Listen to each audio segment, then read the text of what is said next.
Nos puede hablar hoy Miguel Ángel Prats. Dentro del currículum extenso, él ahora mismo es director del Centro de Tecnologías Ituarte. A lo mejor contar la historia de Ituarte. Él es, a su vez, es profesor de la Escuela Blanquema de la Universidad Ramon Llull. Es miembro de distintos grupos de investigación, colabora en el proyecto Edu21, en Infonomía y en toda una serie de proyectos innovadores. Y lo que nos va a hablar fundamentalmente es, no me atrevo a emplear la palabra formación después de lo que hablamos ayer, pero sí de esas, como dice el título, ese binomio complicado entre educación, tecnología, más allá de la integración, es lo que tenemos la suerte de que nos hable Miguel Ángel. Para todos aquellos que queráis intervenir, bueno, después en el turno de preguntas o intervenir a través de Twitter, recuerdo los hashtags asociados a esta ponencia, que son, bueno, el general de almohadilla FT-EIE11 y el particular de esta ponencia es almohadilla P14. Así que os dejo ya con Miguel Ángel.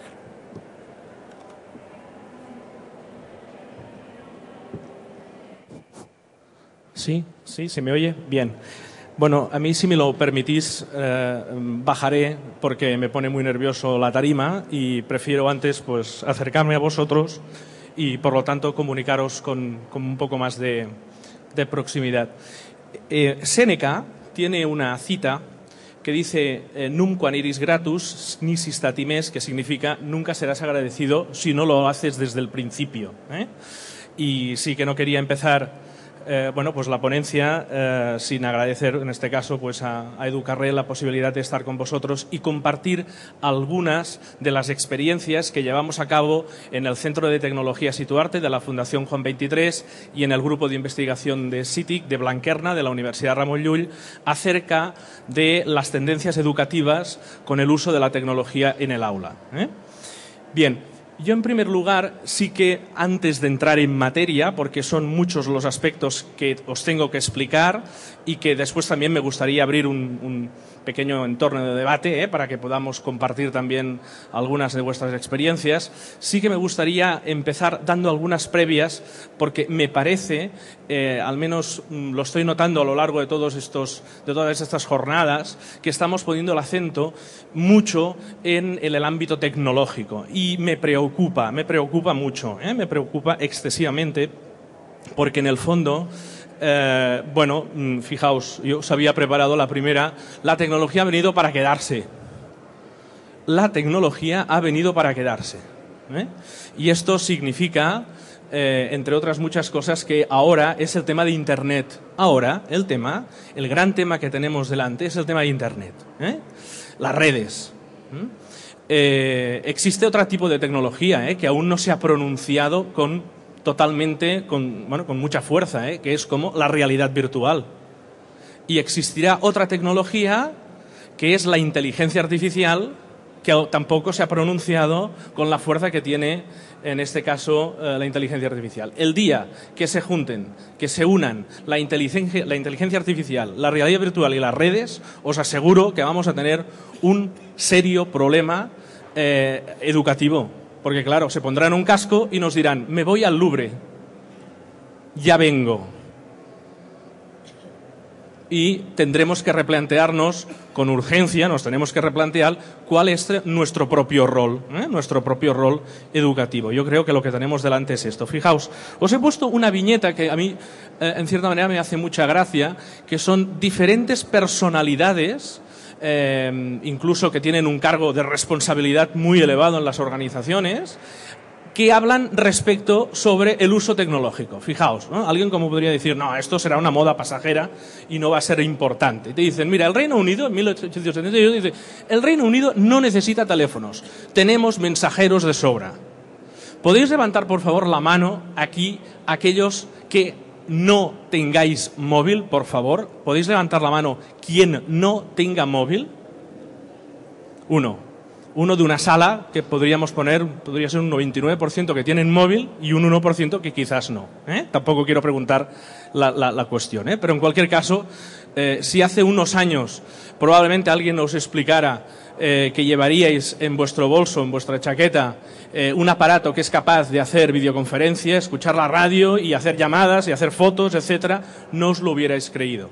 Bueno, es importante ver en dónde estamos y para dónde vamos. Yo creo que es muy importante tenerlo presente. Fijaos, las máquinas voladoras más pesadas que el aire son imposibles. El presidente de la Royal Society. La televisión no durará porque la gente se cansará de ver una caja de madera. Es el presidente de la 20th Century Fox, que lo dice, o quien lo dijo en su momento. No hay necesidad de un computador en casa.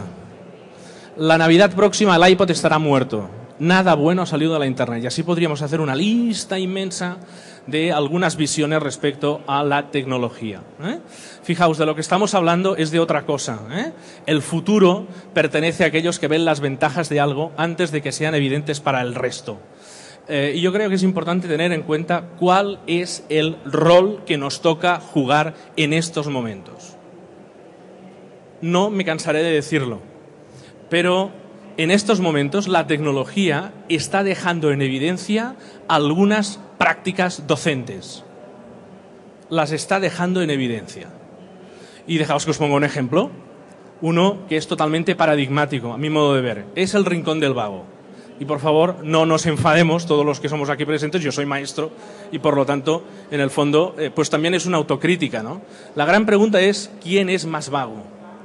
Sí, los alumnos que han descubierto precisamente una herramienta muy potente para compartir trabajos que pedimos desde hace 20 o 25 años a los mismos alumnos. Claro, saben que el arcipreste de ITA cuando llegas a tercero de eso cae. Seguro. Y se lo explican entre ellos. Va a caer el arcipreste de ITA. Seguro. Vete al rincón del vago, te vas al rincón del vago y fijaos, lo han montado de tal manera que tú puedes seleccionar el archivo del arcipreste de ITA con tal pericia que si eres un alumno de 6,5 están clasificados por nota 630, 625, 622 y entonces te puedes conectar, te lo puedes recoger, etc. Pues nos están dejando en evidencia, está claro. No podemos en cierta forma hacer lo mismo. La tecnología nos está empujando y nos está empujando en este caso con mucha fuerza.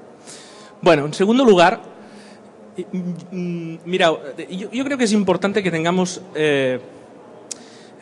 presente, porque los que somos aquí somos muy tequis, somos muy frikis, estamos todos con tablets. He visto, no había visto un lugar en el que estuvieran tantos iPads juntos, ni iPhones, aunque haya alguien que no tenga móvil, en cualquier caso, no había visto tanto cacharro junto en un evento así de esta forma. Los que estamos aquí no somos ni mucho menos representativos de cómo está la tropa. De cómo está la tropa. Y la tropa tiene la moral por los suelos. Y yo creo que es muy importante tenerlo presente, porque nos tenemos que dar cuenta de lo que les estamos pidiendo. En el fondo, el problema no son solo los ordenadores o la conectividad, que lo es. Lo es. No estoy diciendo ni le estoy quitando importancia. Pero el problema no son solo estos dos temas. Lo que les estamos pidiendo a los profesores es cómo gestionamos el cambio. Les estamos pidiendo cambiar. ¿Podemos pensar un poco lo que les estamos pidiendo? Yo creo que es importante. Están acostumbrados, o estamos acostumbrados a trabajar de una determinada manera y les estamos pidiendo que la cambien. Y además que la cambien de un día para el otro. Y con algunas frivolidades de, pero si es mucho más fácil con la tecnología, verás, esto es pim pam pim. No, no es pim pam. De pim pam nada. De pim pam. De pim pam nada. La tecnología aún no está muy resuelta. Y menos en el aula. Tenemos muchos profesores que tienen muchas ganas de innovar, pero los primeros obstáculos que tienen son los de los cables. Ellos tienen muchas ganas de poner un vídeo. Salen de la clase de cuarto A, pensando, mira, vi el vídeo de los delfines, estaría bien poner. Cuando llegan a la clase de cuarto B se dan cuenta que no lo pueden poner porque falta el cable. Hay muchos, no está el cable, la persona que tiene que encargarse del cable no está, o no lo quiere ayudar, o se tiene que pedir un favor al informático, tener buen rollo con él, porque claro, si no le ayuda, pues me pasa. Bueno, no os lo podéis imaginar. Entonces, cuando les pedimos que utilicen la tecnología en el aula, nos miran como diciendo, ¿pero qué me estás diciendo? ¿Qué me estás diciendo? Porque el cambio es mucho más adaptativo, es un reto totalmente adaptativo. Y por lo tanto, si tenemos la clara vocación de tener y necesitar la innovación en la escuela, lo primero que tendremos que trabajar con los profesores es el reto del cambio. Lo que significa cambiar. ¿Qué supone cambiar? ¿Qué supone? Fijaos, os he puesto una cita, después volveré para aquí, Este señor se llama Joe Dispenza. Este señor es un experto neurofisiólogo y trabaja sobre las rutinas de cambio, la resistencia al cambio, etcétera. Y en una de las entrevistas que salió en La Vanguardia hace unos meses, muy interesante, la pueden encontrar en internet, si ponen Joe Dispenza, incluso pues La Vanguardia, allí encontrarán toda la entrevista. Bueno, hay un fragmento que a mí me gusta mucho, que es este de aquí, que dice, ¿por qué nos da miedo cambiar? Y si me lo permiten, me gustaría pues leer la cita, porque nos daremos cuenta exactamente de lo que les pedimos a los profesores. Dice, porque eso supone pasar de una situación cómoda y predecible a otra totalmente desconocida. Dice, la mayoría de las personas sueñan con emprender cosas nuevas, pero no pasan a la acción, se quedan en el plano intelectual. Esto incluso lo decía Thomas Alva Edison, ¿no? Incluso ayer Xavier Kirchner nos hablaba también de lo que se denomina la palabra innovación. La innovación es la ejecución y lógicamente el pensar, el poder idearlo, pero pasarlo a la acción, pasarlo a la acción. ¿Cómo podemos realizar estos proyectos si seguimos apegados a lo familiar y convivimos con esta vieja personalidad? Dice, para experimentar algo nuevo, sobre todo para experimentar algo nuevo, tenemos que arriesgar. Les estamos pidiendo que arriesguen. Es esto lo que les estamos pidiendo, que arriesguen. Deja el libro, deja tu forma de trabajar, deja tu forma de entender cómo estás enseñando las matemáticas. Les estamos cambiando un circuito neuronal. Les estamos intentando cambiar un circuito neuronal que lo tienen muy arraigado. Y esto, aquellos que son expertos en programación neurolingüística también lo entenderán. Les estamos pidiendo que pasen de un lado para otro. Fíjense, dejar el territorio de lo predecible y entrar en el terreno de la incertidumbre, claro. Un profesor que tenga, en este caso, y ahora vamos a hacer lo siguiente, vamos a dejar el tema tecnológico aparte. Un profesor que tenga que plantearse una nueva metodología en clase, tiene aquello que se dice, tiene que desnudarse, sencillamente pensar de manera diferente y por lo tanto plantearse nuevos retos. Haya o no haya tecnología, exista o no exista. Y que exista caos, tendremos que entrenar a los profesores para que el aula no esté tan ordenada, quizás. Y en el caos, bueno, pues existen alumnos que estén trabajando pues en grupos de 3, en grupos de 4, que unos salgan fuera del aula. Los tendremos que acompañar. Por eso, antes Miguel me decía, bueno, pues esto de la formación, a mí no me gusta más tampoco hablar de la formación, me gusta más hablar del acompañamiento. Del acompañamiento. Lo que necesita el profesorado es que alguien se ponga a su lado. No que hagamos cursos de 15, 20, 30 horas cuando acaban el curso, que están agotados, totalmente agotados, pensando más en las vacaciones que en otra cosa, y ponemos ahí un buen número de horas de formación porque, claro, se tienen que hacer. Pues lo que necesita el profesor precisamente es otra cosa. Necesita que alguien se ponga a su lado, que respete cómo está interpretando su proceso de enseñanza-aprendizaje y que lo escuche y que conozca el aula que tenga.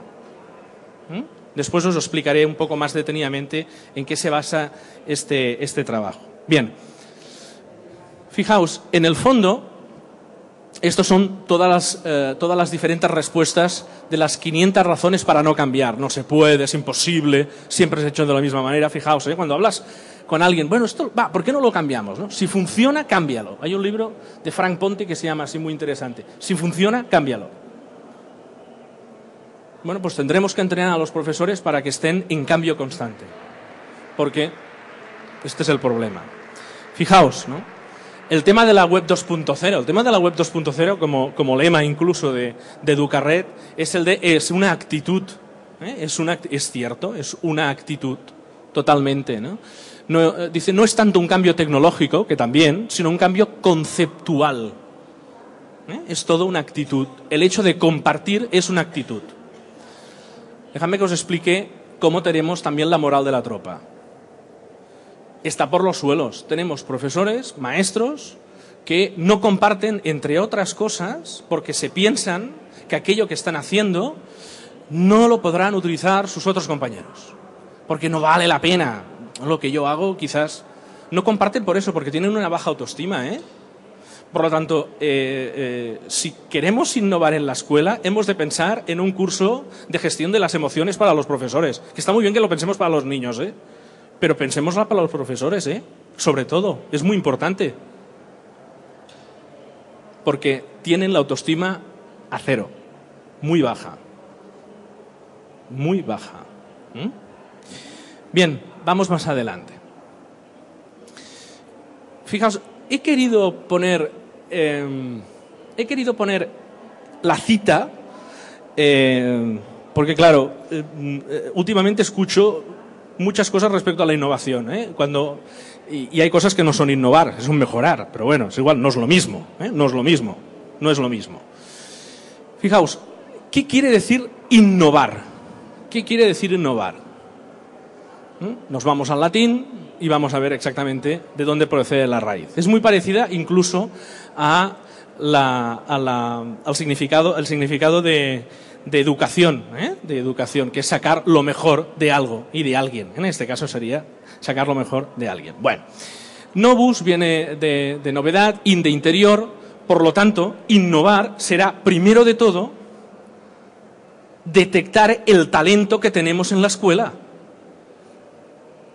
Detectar el talento que tenemos en la escuela. Una manera muy interesante de poder innovar es saber qué están haciendo nuestros profesores, que están haciendo prácticas docentes muy interesantes, pero que no las conocemos. Disculpadme, y que hable de manera muy generalizada, pero muchas veces las desconocemos. Y sobre todo las personas que están en cargos directivos. Y después hablaremos sobre el tema de la dirección. Pero en este caso, innovar también supone sacar lo mejor del propio claustro. Y por lo tanto, muchas veces vemos que hay algún tipo de actuaciones en el que envías que venga un experto, que está muy bien que venga un experto de fuera, está muy bien. Pero quizás el mejor experto en matemáticas lo tienes dentro. Y por lo tanto es importante detectar el talento que tenemos en las escuelas. Fijaos que, como dice, introducción de algo nuevo que proviene del exterior, o bien obtener o extraer de alguna cosa que resulta nueva a partir de interior de una realidad determinada. Y por lo tanto, fijaos que hay totalmente una sinergia entre interior y exterior. En cualquier caso, innovar también supone resolver problemas. Resolver problemas. 1. 2. También supone atender a los que están más rezagados. Segunda cosa. Y 3, atender a los que quieren correr, a los que son, más veloces, que tienen ganas de experimentar cosas nuevas. Innovar supone atender a estos tres tipos, en este caso, de público en la escuela. Fijaos lo que decía en este sentido, Thomas Alva Edison, ¿no? Innovar supone visión y ejecución. Visión y ejecución, las dos cosas. Tener visión, pero llevarla a la práctica. Él tardó alrededor de... Me parece que incluso está documentado, son 2.500 bombillas para sacar una primera bombilla que funcionara. 2.500, Son muchas bombillas frustradas. Y por último, fijaos, innovar sin ejecución es una alucinación. Por lo tanto, muchas veces nos tratamos de hacer alucinaciones, pero no pasamos a la acción. Bueno, dejadme que os haga una pequeña revisión del proyecto 2.0, en este caso del proyecto 1 de la Escuela 2.0, que en Cataluña se ha denominado pues, el 1 por 1, que nos va a ir bien para entender qué es lo que ha sucedido y qué es lo que ha pasado, al menos pues, las luces, las sombras, etcétera. Yo creo que es importante saber qué es lo que ha pasado. Bueno, en primer lugar, fijaos, todo lo que son sombras. Todo lo que son sombras tiene que ver con la conectividad. Con la conectividad y cuestión de infraestructuras. Esto allí ha sido tremendo. Ha sido la lucha continua alrededor de estos temas, como creo también que ha pasado en otras comunidades autónomas. En segundo lugar, hay un caos conceptual entre plataformas y contenidos digitales. Nadie sabe lo que es un contenido digital. Ayer Boris nos decía, no, mejor no hablar de contenido digital, de recurso educativo digital. Venga, otra definición. Está muy bien, pero que en cualquier caso no hacemos más que ir, en este caso, pues bueno, haciendo confusión, en el fondo, creando, pues bueno, una literatura más que permite en este sentido no dar en el clavo. Y, por último, un excesivo acento en temas tecnológicos y no en los metodológicos. Hoy, por ejemplo, he visto una conferencia de la Judith Harris. A mí personalmente me ha gustado mucho porque ha puesto el acento en cómo se tiene que utilizar, más que nada, en un cambio metodológico. Haya o no haya tecnología. Haya o no haya tecnología. Y yo creo que lo que necesitamos es ejemplos, maneras y formas de cómo acompañamos, en este caso, al profesorado. Fíjense, en segundo, las cuestiones a considerar, ¿no? El mercado editorial digital es muy incipiente, es muy poco maduro. Muy poco maduro. Si están empezando a sacar productos hace un par de años, si no podemos hablar aún de lo que es la realidad de los contenidos educativos digitales. Es aún muy incipiente. Fijaos, ahora estamos viendo ejemplos de realidad aumentada. Y la cantidad de cosas que van a salir alrededor de estos temas. Por lo tanto, todo esto aún supone estar en una transición analógico y digital. Fijaos lo que les estamos pidiendo a los profesores, que tengan el libro, pero que también sepan jugar con el tema de herramientas tecnológicas y, por lo tanto, que estén haciendo equilibrios, sobre todo haciendo equilibrios. Bien, y en tercer lugar, yo creo que también era importante, en segundo lugar, fijaos, ha puesto en evidencia la competencia digital del profesorado, incluso añadiría de los equipos directivos. De los equipos directivos. Y aquí me voy a entretener un rato, porque lo que no podemos hacer como equipos directivos es mandar a la guerra y a la batalla si nosotros no somos ejemplo de cómo utilizamos todas estas herramientas. Ya me disculparéis, pero es que esto es así. Educamos a partir de la autoridad moral. Yo te puedo pedir según qué tipo de responsabilidades si yo también las hago y si yo también las conozco.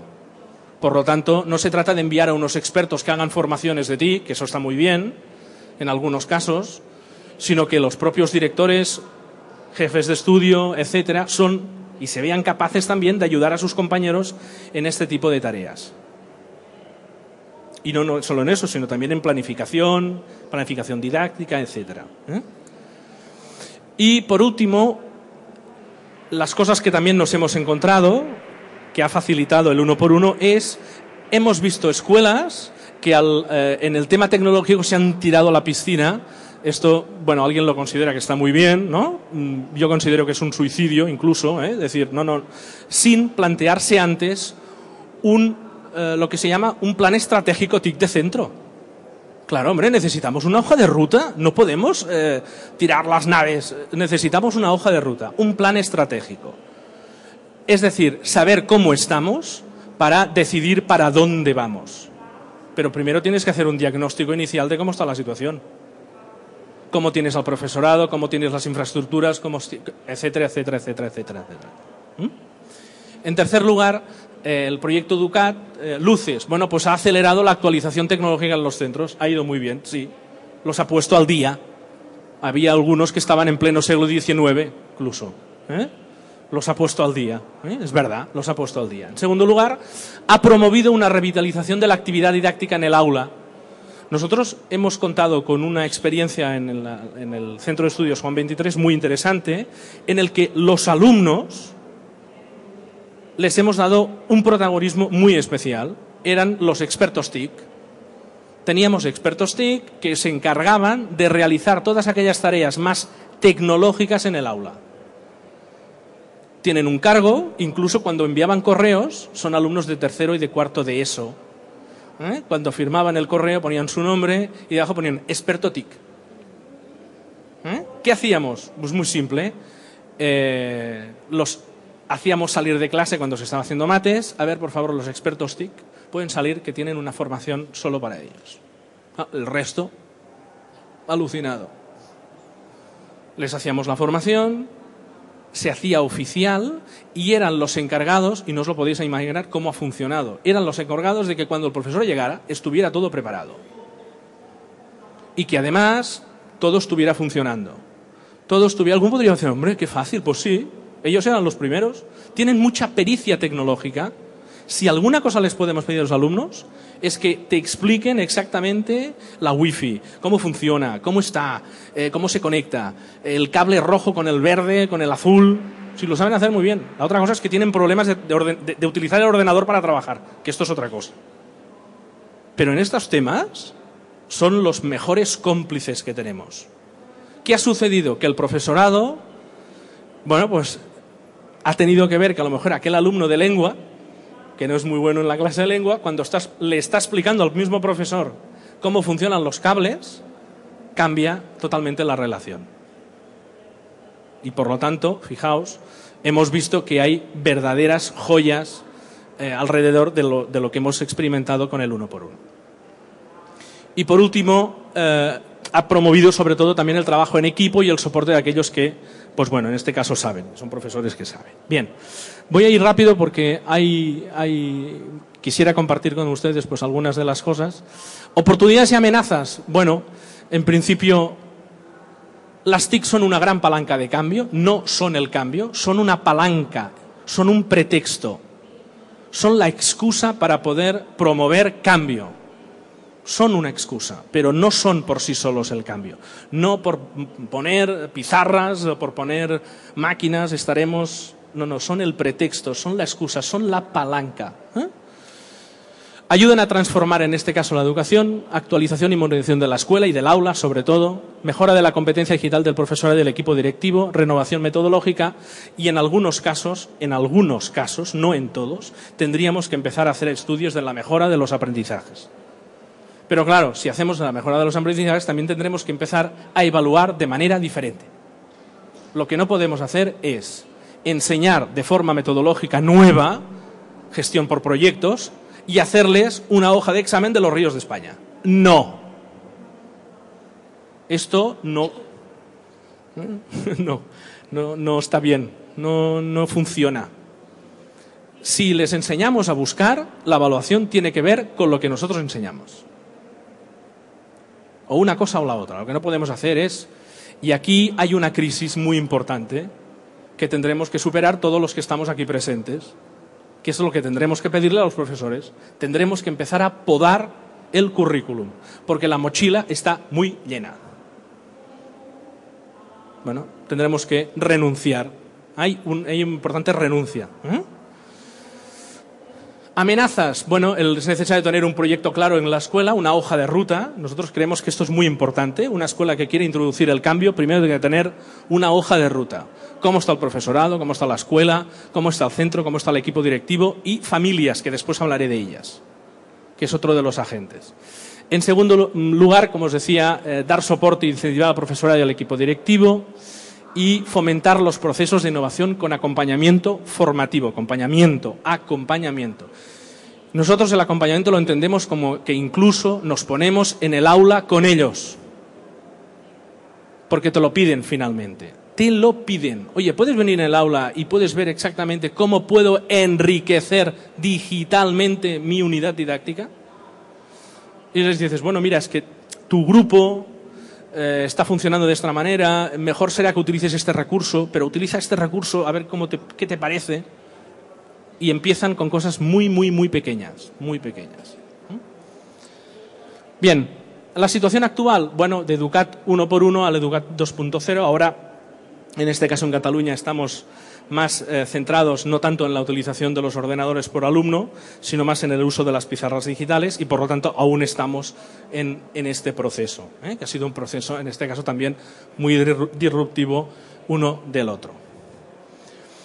Sí que les quería contar exactamente cuál es la situación en las escuelas de jesuitas del centro en el cual estoy, que es Fundación Juan 23, que proviene de la red de las escuelas de jesuitas de educación. Nosotros lo que hemos hecho es crear un responsable, que le hemos dicho, el responsable en catalán suena mucho mejor, que es el responsable del tresor, que es el tesoro. Hemos hecho y tiene pues un cargo de responsabilidad directiva que se llama tresor, que es el trabajo soportado con ordenadores. Trabajo soportado con ordenadores, ¿vale? Bueno, bien. Es una persona de cada centro que se encarga sobre todo de tener una mirada en 3 temas. El primero, en mejora e innovación pedagógica, con o sin TIC. Con o sin TIC. Es la persona que se encarga de ver y de detectar buenas prácticas en el centro. Buenas prácticas en el centro. Tanto haya como no haya tecnología. 2. Es la persona que se encarga también de tener una visión sistémica, es decir, de ver desde P3 hasta bachillerato y, por tanto, ver todo el circuito que hay y ver incluso si existen gaps, si existen algún tipo de agujeros que allí no acaban de funcionar muy bien. Tiene una visión sistémica de toda la escuela. Y sobre todo también se le pide que trabaje en red, es decir, cada escuela de los centros de jesuitas dispone de un responsable tesoro, por decirlo de alguna manera, y todos ellos trabajan en red. Porque al final lo que queremos también es que las escuelas también compartan las diferentes buenas prácticas que existen. Bien, tercer punto. El tercer punto tiene que ver con la necesidad, como os decía antes, de evaluar la madurez tecnológica de centro, la madurez tecnológica y pedagógica de centro. Un concepto que incluso la Unión Europea lo tiene como e-maturity, el e-maturity, el electronic maturity, que es la madurez del centro, que es lo que te permite construir la hoja de ruta y en este caso te permite construir, en este caso, el plan estratégico de las TIC en el centro. ¿Esto qué supone? La visión y el impulso lo tenemos desde el Centro de Tecnología Situarte. Nosotros somos expertos en aspectos más pedagógicos con la tecnología y nos hemos tenido que armar, en este caso, con una visión más tecnológica, alguien que sepa de wifis y que sepa medir el calibre de las wifis que necesitamos en el escalado de un plan estratégico. Pero esto lo tiene que hacer alguien quien sepa. Y qué mejor que nuestros compañeros, en este caso de la UPC y concretamente de la UPCnet.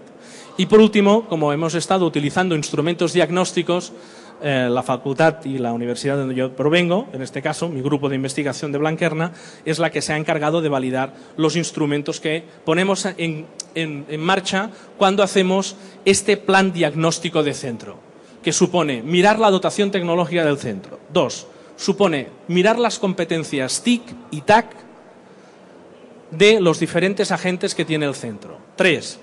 Mirar exactamente los planes de innovación que hay en el centro. ¿Hay planes de innovación? ¿Son planes de innovación que se conocen? ¿Todo el mundo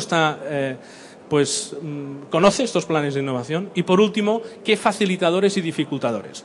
Con todas estas herramientas diagnósticas somos capaces de construir una hoja de ruta, un plan estratégico TIC-TAC en el centro. A partir de la identificación de la muestra, bueno, aquí tienen toda la caracterización de la presentación que lo podrán ver. ¿Esto qué supone? Supone fijar en un radio de innovación pedagógica con dotación tecnológica exactamente dónde estamos. Bueno, pues este centro quizás está bien dotado, ¿no? Tecnológicamente, quizás está bien dotado tecnológicamente, pero la innovación pedagógica que tiene es muy justa. Y, por lo tanto, dar una imagen global exactamente de dónde está el cuadrante, dónde está la escuela en ese cuadrante. Y, en segundo lugar, también, dar una idea a nivel de radar, pues qué usos didácticos tiene el centro, qué dificultades tiene, qué planes de innovación, etc. Bien, este es uno de los resultados que damos. Bueno, Tema para el personal directivo de las escuelas.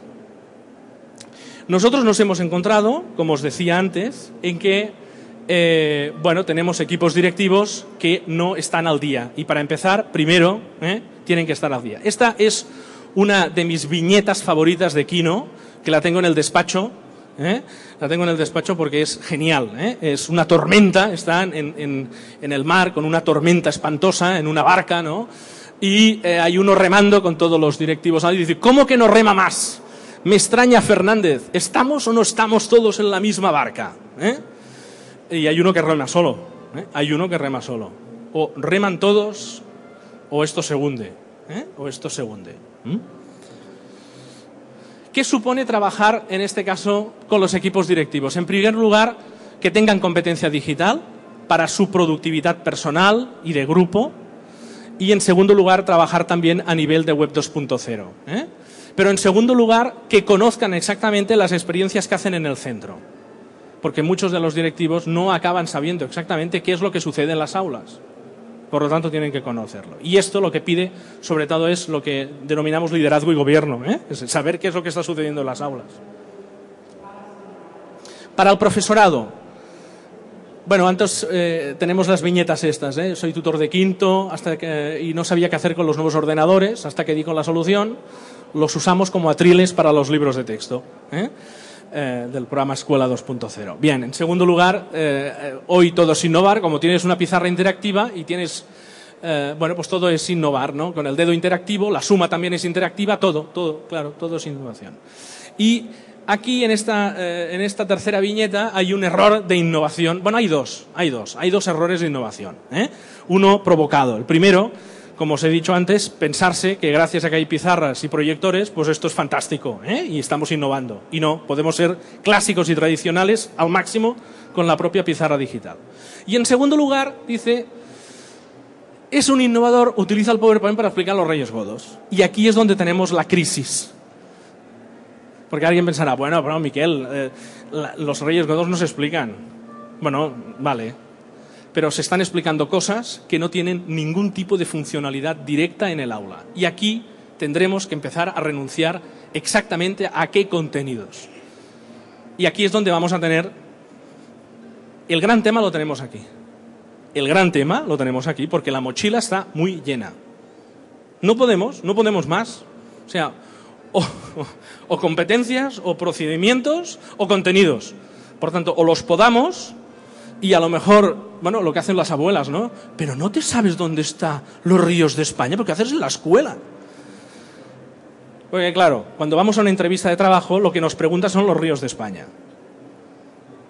Claro, es lo que nos piden.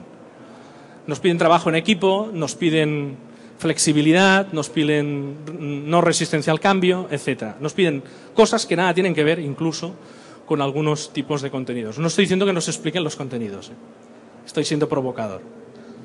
Estoy diciendo que los tendremos que podar. Bueno, más de lo mismo.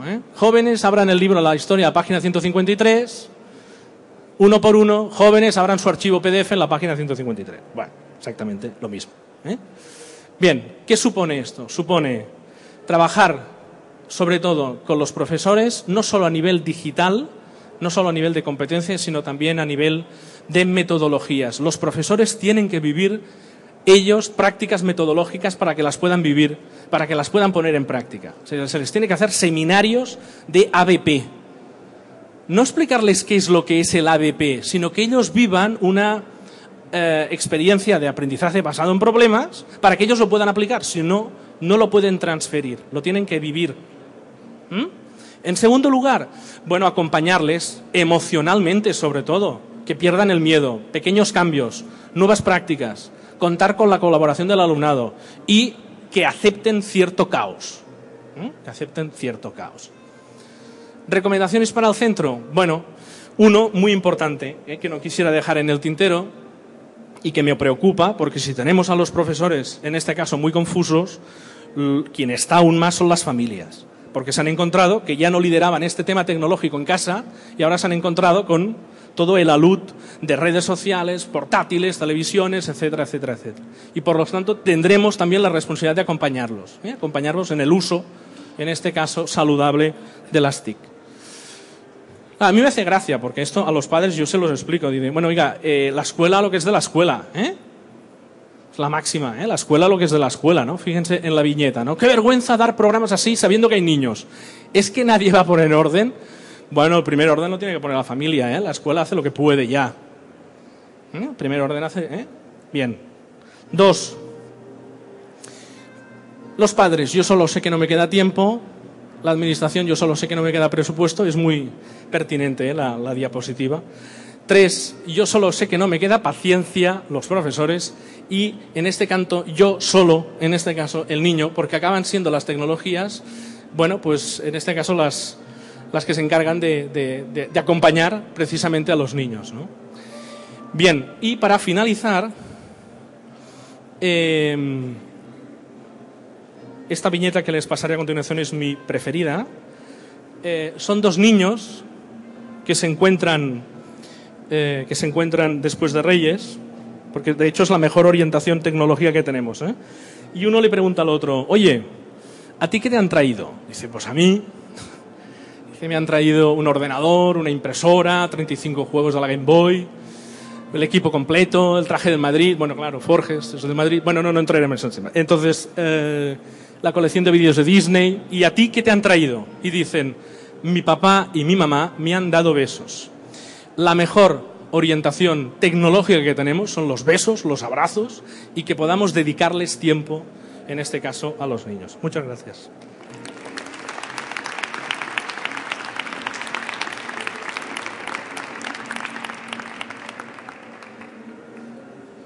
Pues muchas gracias, Miguel Ángel, y empezamos ahora el turno al que nos invitaba de preguntas, debate.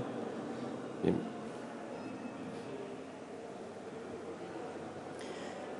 Soy Mirta, de Argentina. En Argentina hay un plan tipo 1 a 1 que consiste en dar un ordenador a cada alumno en las escuelas públicas. Sí. En Argentina están dando ordenadores a las escuelas públicas en el plan también similar a este, 1 a 1. Los profesores están encontrando con que ya llegan a las escuelas y no saben qué hacer. No están preparados, si bien hay cursos. En una escuela donde yo trabajo, solo 9 personas están haciendo el curso, un total de 90. Y las computadoras están llegando. En otras escuelas donde han llegado, los docentes, como mostraba algunos ejemplos, las cierran y siguen con el método tradicional. No las incorporan para nada y se las hacen cerrar a los alumnos. O sea, no sé cómo van a encarar ahora, porque es un problema muy grande. Tienen ahora los elementos, antes se quejaban porque no lo sabían, y ahora que hay, los profesores están muy cerrados. Inclusive muchos no quieren hacer los cursos que hay virtuales o presenciales, gratuitos. Algunos son también en horas escolares que les permiten hacer, pero no se encuentra todavía la vuelta. Si bien se incorporan cada vez más cursos, se van sumando, pero en manera muy lenta. Quería saber si acá tuvieron esos problemas, cómo los solucionan o cuál es la vuelta.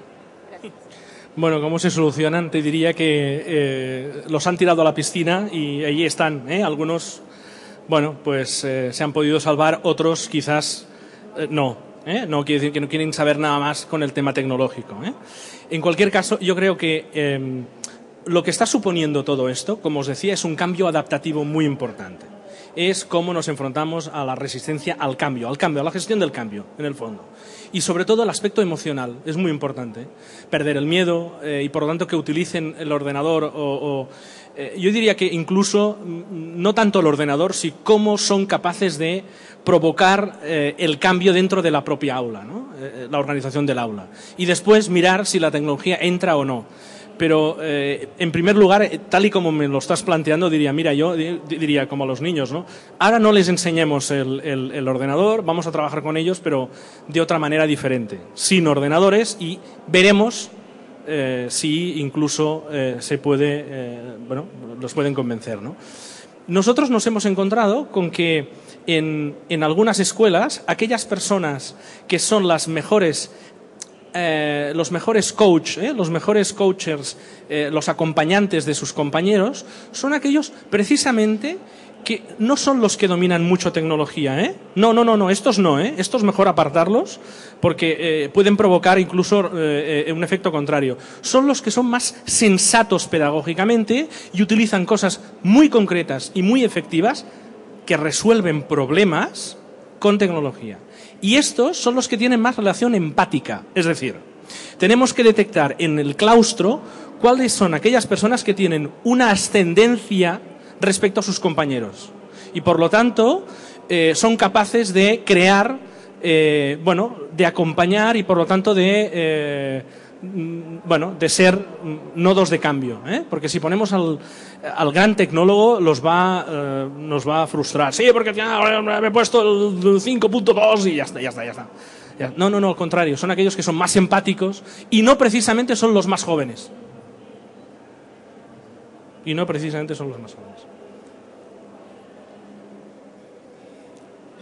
De Venezuela. Yo quería que, si por favor podías ampliar un poquito más el tema asociado a los directivos, porque yo entendí de lo que tú planteaste, que hay una disposición personal y una serie de competencias que tiene que desarrollar. Obviamente de tu exposición se deriva que también hay unos cambios en la planificación del centro, claro, pero también hay cambios en los procesos y en los tiempos de dedicación de los profesores. Me gustaría que me hablaras un poquito sobre eso. Bien, muy brevemente te explico. Lo que hemos hecho es, yo he hablado de un aspecto muy pequeñito de lo que hemos trabajado con los equipos directivos. Un aspecto era el tema tecnológico, que es muy importante, pero también en el fondo se les ha hecho un programa directivo. Un programa directivo que atendía a comunicación, que atendía a cómo hablar en público, que tendría negociación, que tendría gestión del cambio, etcétera. Y uno de los aspectos era el tecnológico.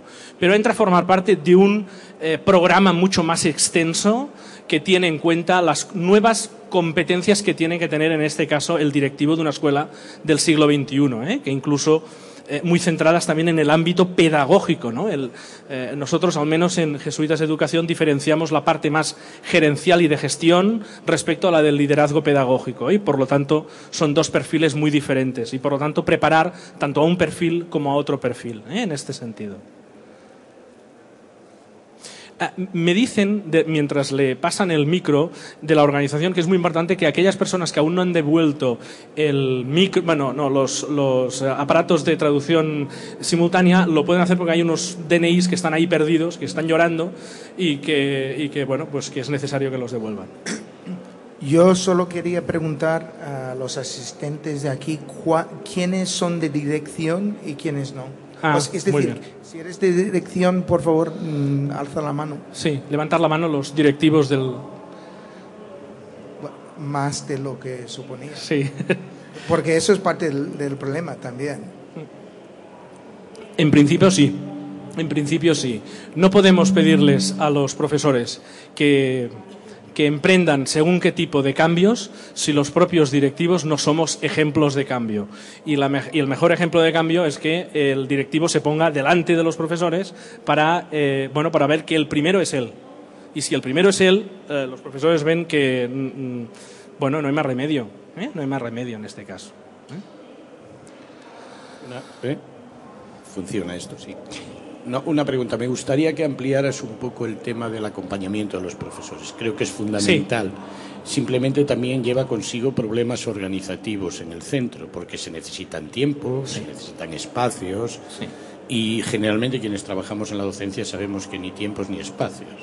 Por eso me gustaría que me aclararas este tema. Bien, te explico. En primer lugar, el tema del acompañamiento nace de una investigación alrededor de unas 30 escuelas en el que nos dimos cuenta, sobre todo, que la formación del profesorado se hacía en núcleos cerrados. Es decir, de qué manera el profesor se forma y hace formación continua. O bien hace cursos de reciclaje, pero sobre todo son cursos de 20, 30, 50 horas que son muy intensivos. ¿vale? Y entonces esto nos vimos que no ayudaba mucho a provocar el cambio. Sobre todo en cuestiones tecnológicas, ¿eh? También me remito mucho a los cursos tecnológicos. Es decir, hacen cursos de 15 o 30 horas cuando se acaba el curso, la mayoría de ellos, ¿eh? Y entonces, ¿qué ocurre con estos cursos? Ocurre, os lo estoy diciendo a una velocidad extraordinaria, pero me estoy dejando muchas cosas en el tintero. En cualquier caso, si le queréis después os lo explico. Lo que ocurre es que en estos cursos de 15, 20, 30 horas, cuando los que acaban sacando mejor rendimiento son aquellos que ya saben de tecnología. Así que yo hago un curso de pizarra digital interactiva, pongamos un ejemplo, ¿eh? Y los que acaban el curso de pizarra digital interactiva, hay uno de los 30 que hacen el curso, 5 salen muy contentos. Y son precisamente los 5 que ya saben de tecnología. Es que es muy vigotskiano. Vygotsky decía que cuando aprendemos lo hacemos con eslabones que se pueden subir fácilmente porque vamos, bueno, la zona de desarrollo proximal, ¿eh? Vamos subiendo porque somos capaces de ir aumentando el grado de significatividad en los aprendizajes. Claro, ¿qué ocurre? Haces un curso de pizarra digital interactiva a uno que no tiene el eslabón tecnológico, al segundo día se pierde. Claro, hablas de cosas, tercer día perdido, cuarto no viene, quinto está en la playa ya, ¿eh? Entonces, ¿qué ocurre? Lo que hicimos es, bueno, vamos a montar un sistema que no sea de curso intensivo, sino que sobre todo aproveche el ritmo normal de las clases y de las reuniones de departamento de programación didáctica. No se trata tanto, porque hay unas reuniones que son, bueno, es igual, cierro paréntesis. Es decir, se trata de hacer formación en la programación, hacer formación y acompañamiento pedagógico en las reuniones de programación didáctica. De manera que hay personas expertas, trabajamos con un grupo mixto, personas de fuera, de la universidad, pero también del propio tejido de la propia escuela. De esta manera hacemos un grupo de personas y como conocemos muy bien la idiosincrasia del centro, los que son de dentro dicen esto mejor no, esto mejor sí, y entonces vamos trabajando conjuntamente. Y nos ponemos en las reuniones, esto se habla con la dirección, lógicamente, para poderlos acompañar en todo este uso. Y algunos te acaban diciendo, oye, ¿por qué no vienes un día a la clase? Fantástico, es lo que queremos, que nos lo digan, porque queremos provocar precisamente de ir a la clase, ver cómo trabajan y a partir de decir, oye, quizás te iría bien esto. Voy a probarlo. Bueno, siguiente. Bueno, tal ha probado tal cosa. ¿Qué ha parecido? Muy poco. Y además pide mucha paciencia, además. No es un tema que con un año se acabe. No. Pide, hay un proceso incluso muy importante. Pero primero tienes que hacer un diagnóstico de cómo está todo, ¿no? Sí, hola, buen día. Me llamo Joan. Soy el jefe de estudios, de una escuela de infantil y primaria, unas 2 líneas. Tengo una doble función, también hago tutoría en ciclo superior. Llevo ya muchos años trabajando el tema y quisiera apuntar, a este año además le he añadido la faceta de, porque también tengo cierta experiencia ya en formación de profesores, y este año, por segunda vez, vuelvo a formar a mi claustro. Han llegado los señores del tiempo. Pero tú acaba, yo acabo y los señores estarán ahí y no pasa nada. Vale. Muy rápidamente. En mi faceta como tutor he detectado que a la complicación habitual de la clase, cuando trabajas con, ya no sé si llamarle tecnologías o no, pero cuando utilizas todas esas herramientas hay que ser especialmente cuidadoso con la brecha digital que existe entre los alumnos, entre aquellos que ya tienen una marcha por la capacidad que tienen en sus entornos familiares, digámoslo así, y su posibilidad de conectarse, con lo cual la escuela debe velar para que no se abra más esa brecha. Eso añade un componente más a las metodologías y justamente más a la hora de trabajar en equipo, es un elemento a considerar.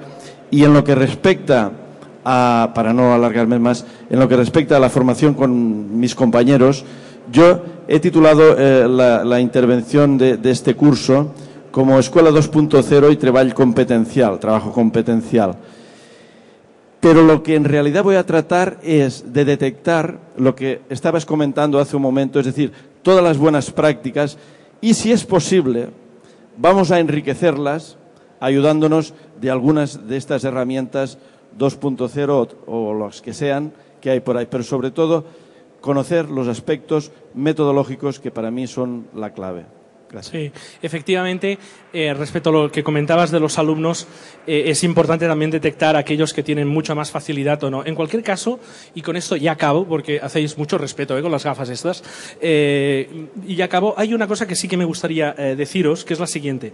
Cuidado con confundir nativos digitales con alumnos que, por ciencia infusa, ya saben utilizar el ordenador. Tenemos chavales, nativos digitales significa que tenemos chavales que con el uso tecnológico tienen mucha facilidad y pericia.